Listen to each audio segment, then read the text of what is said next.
एक मुद्दा सातत्याने या ठिकाणी येतोय की भाषा सक्तीची कुठली.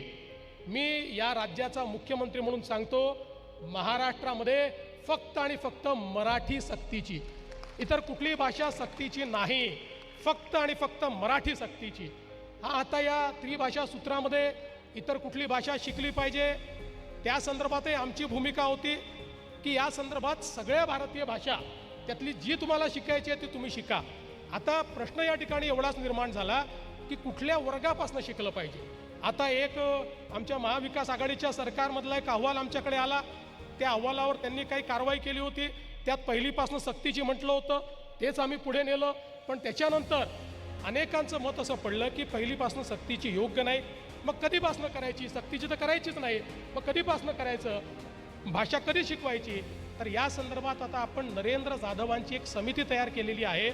त्यांना सगळ्या क्षेत्रातल्या लोकांची, सगळ्या एक्सपर्टची, साहित्यिकांची चर्चा करायला सांगितलं आहे. आणि मला त्यांनी त्या ठिकाणी सांगितलं आहे की त्यांचा अहवाल अंतिम टप्प्यामध्ये आहे.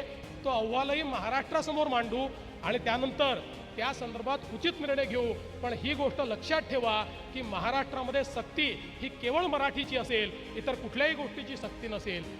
पण हे म्हणत असताना मला एका गोष्टीचं थोडं दुःख होतं, ते देखील मी मांडलं पाहिजे की एकीकडे आपण इंग्रजी, फ्रेंच, स्पॅनिश या परदेशी भाषांना पायघड्या घालतो.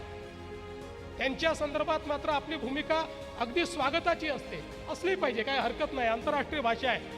पण विदेशी भाषांना पायघड्या घालायच्या आणि इतर भारतीय भाषांना मात्र त्या ठिकाणी विरोध करायचा, ही देखील मला असं वाटतं वृत्ती योग्य नाही आहे. सर्व भाषांचा सन्मान झाला पाहिजे, स्वभाषेचा सन्मान अधिक झाला पाहिजे, मातृभाषा ही अधिक सन्मानित झाली पाहिजे. ही भूमिका खऱ्या अर्थानं आमची सरकारची भूमिका या निमित्ताने आहे आणि तीच भूमिका यापुढे देखील आमची असणार आहे.